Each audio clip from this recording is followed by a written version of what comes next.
Hello mga Mars! Another day, another vlog na naman tayo. Cooking vlog for today's video. So, for today's video, gagawa ako ng another version ng niluto kong kofta. Pero ngayon ay hindi meat ang gagamitin ko, kundi chicken. So, ayan yung mga ingredients. Cubes tomato and potato, bell pepper, and then kusa, onion, and then nag-slice ang maliliit na onion. And then yung grind na tomato. And then yung spices na ilalagay ko. So, yan ay 7 spices, and then paprika and garlic powder, and then and ito naman yung minix ko na tomato paste, and then pomegranate molasses. So ayan, minix ko siya. Ayan yung magbibigay ng sauce sa ating lulutuin ngayon. So mahilig kasi sila ngayon sa mga luto na may sarsa o yung may mga sauce. So kaya lagi kong niluluto ngayon lagi dito ay yung mga pagkain may sauce. So ito na yung umpisa na natin yung lagay sa suniya. So, ito yung paglulutuan ko. Ang una natin gagawin, yung granite natin na tomato, ilalagay natin dito. So, ito ay first time kong gagawin to sa manok na ganitong luto. So, tatry ko lang kung maganda. Pero sabi ni Sir, itry ko daw kasi masarap nga daw yung ginawa kong kofta. So, itry ko daw sa chicken kung ano yung magiging kalalabasan. Or kasing sarap din ng niluto ko.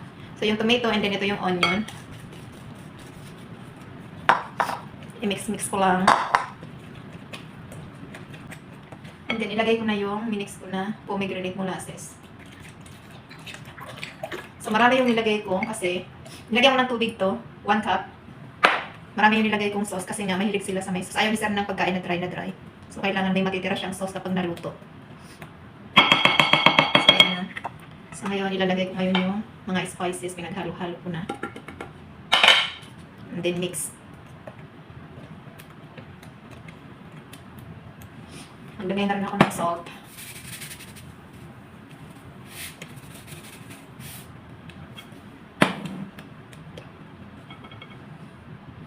And mag-a-add din ako ng Maggi cubes. Optional lang naman to, so ayaw ng ganito, okay lang. Pero para sa akin, maglagay ako para masarap yung lasa.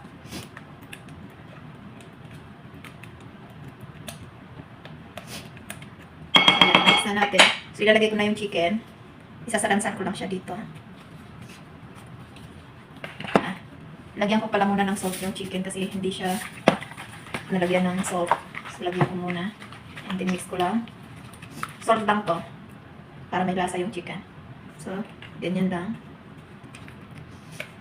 Yung slice ng chicken ay maliliit lang yung ginawa ko kasi nga para absorb niya yung lasa ng sauce. Kasi kung malalaki siya, hindi siya masyadong ma-absorb yung lasa ng pinaka-sauce natin. So, mas maganda maliliit lang yung slice.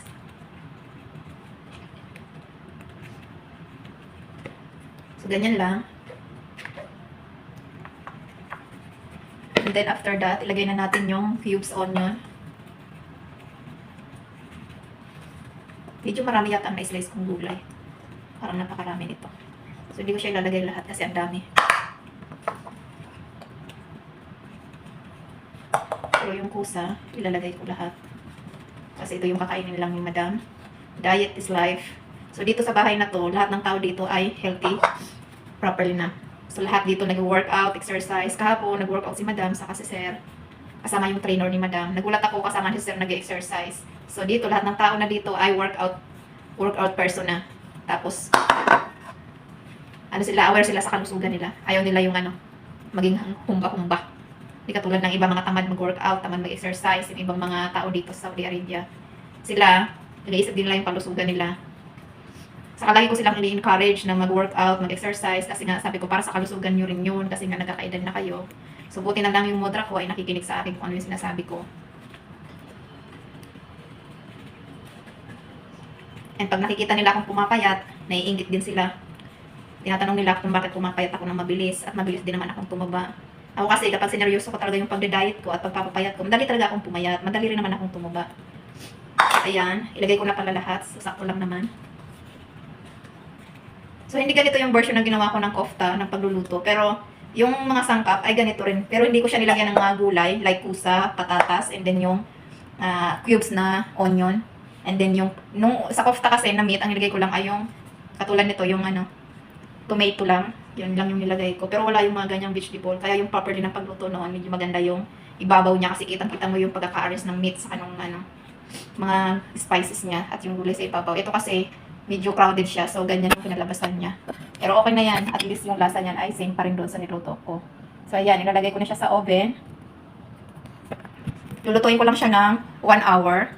And then after 1 hour, lalabas ko na siya sa oven kasi para hindi madry yung pinaka niluto natin. Kasi pag tumagal siya sa oven, tendency niyan, madadry yung pinaka chicken niya. So hindi siya masyadong maaya-ayang tingnan. Hindi siya magugustuhan ng aking boss.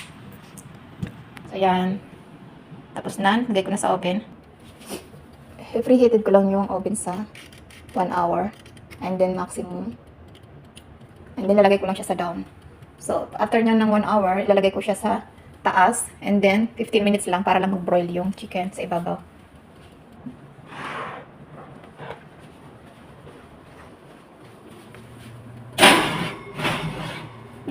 So yan, wait na lang luto.